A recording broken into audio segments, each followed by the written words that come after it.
안녕하세요. 나교장 안상현입니다. 오늘 놀라운 사람들과의 만남 10번째 시간인데요. 피오르트 카르펜코에 대한 이야기입니다. 구르제프와는 아주 어린 시절 친구이고요. 광산 기술자였습니다. 지금 현재는 이제 고인이 되었는데 어떻게 또 사망에 이르게 됐는지 이야기 도중에 아마 나오게 될 것 같아요.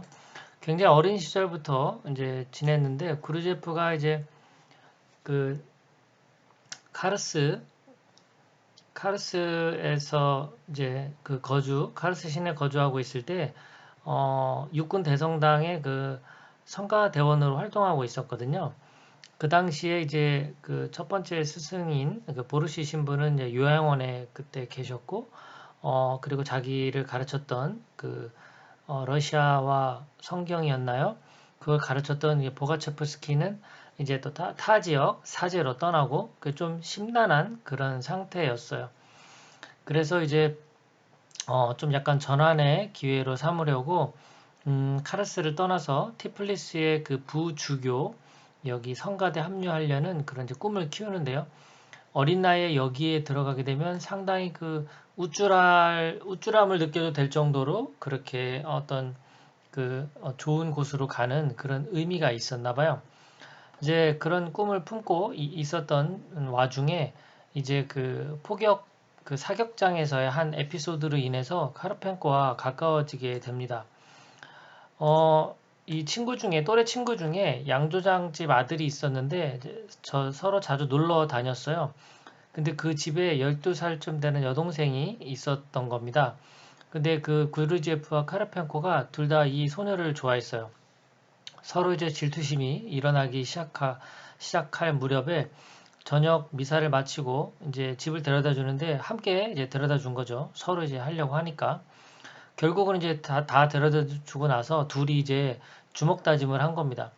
이제 이런 상태가 계속 이제 오래되다 보니까 서로 이제 불편한 관계가 계속 됐겠죠. 그러다가 이제 친구들 사이에서 어 이제 결투를 하자는 얘기가 나온 거예요. 근데 결투를 하려고 그러면 뭔가 이제 무기가 필요한데 뭐 이 어린 나이니까 그런 무기, 뭐 총이든 칼이든 이런 것들을 구해서 한다는 게 좀 한계가 있죠.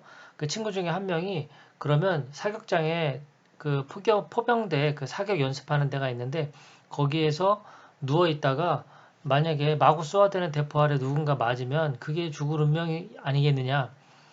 이제 이런 참 또라이 같은 짓을 하게 됩니다.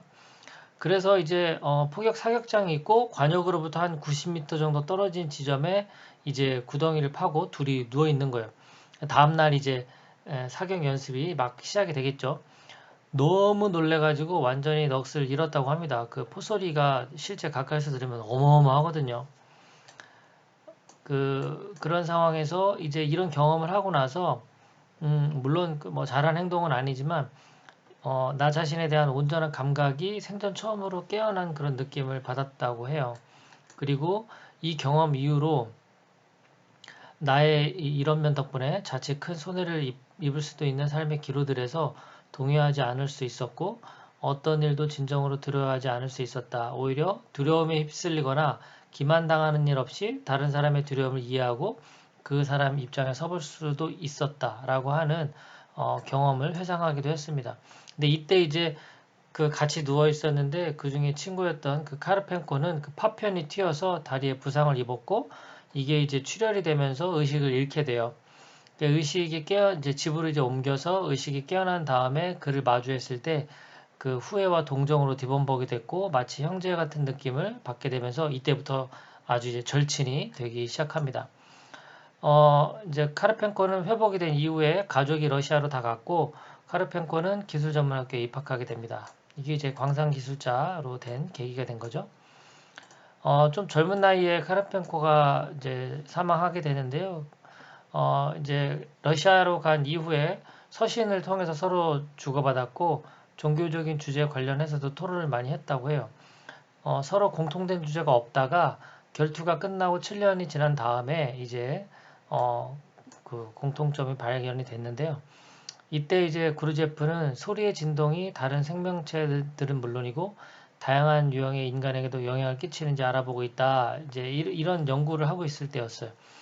이 전에 그 음악에 대한 이야기가 나왔을 때 그 어떤 그 여성이 있었잖아요. 비츠 뭐 카이안가 뭐 그 복잡한 이름의 그 여성이 음악에 대한 거를 이렇게 작곡을 했는데 사람들이 잠자기만 하고 이랬던 경험이 있었을 때 그 수도원에서 정말 단순한 음악에도 그 내면이 공감을 일으키고 눈물까지 흘리게 된 그거 말이 있었을 때 구르제프도 거기에 굉장히 공감을 했거든요. 그래서 나중에 러시아 가면은 음악 실험을 해보자 했는데 이때 어린 나이지만 벌써 이 소리 진동에 대한 이런 관심이 많았던 때였나 봐요.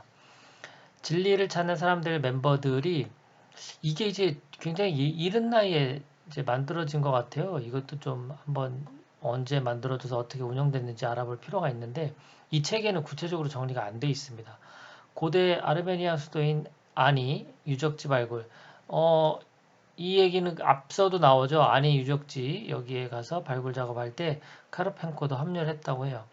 그 이후에도 계속 원정에 참여했는데 이제 대학에서 그 광산기술자 학위를 취득한 이후에는 본격적으로 아시아 아프리카 원정에 참여를 하게 됩니다. 이 중에서 이제 그 원정하다가 그 강둑 원주민과 총격전이 벌어졌는데 이때 카르펜코가 중상을 입었고 2년 뒤 이제 사망하게 된 계기가 된 겁니다. 그리고 이제 그 지도를 보고 찾아가다 보면 정말 지도가 좀 부족함이 아직 많았던 1900년도 초반이다 보니까 많았던 시절이라서 그 구르제프는 그 반대로 하는 그런 격언을 기억하고 있었대요.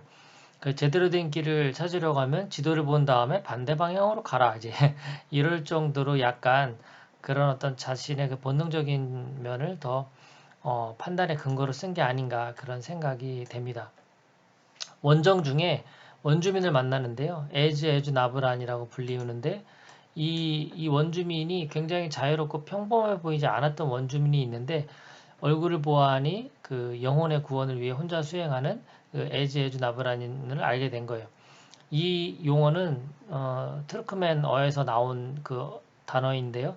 자기 자신을 이겨낸 사람이라는 뜻이에요. 그런데 이 나중에 이 사람으로 인해서 여기 비트비치 카이아 나왔네요. 아까 그 음악에 굉장히 탁월했던 여성이죠.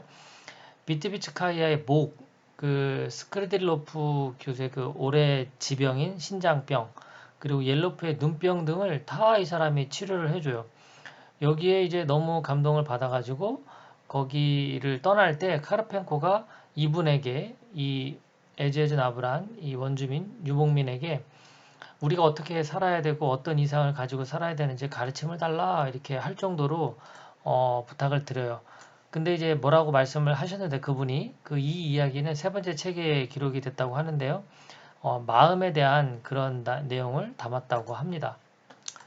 자, 오늘은 아홉 번째 인물 피오르트 카르펜코 어린 시절의 친구였던 이 광산기술자에 대한 일화를 중심으로 해서 정리를 해봤습니다. 고맙습니다. 즐거운 하루 되십시오.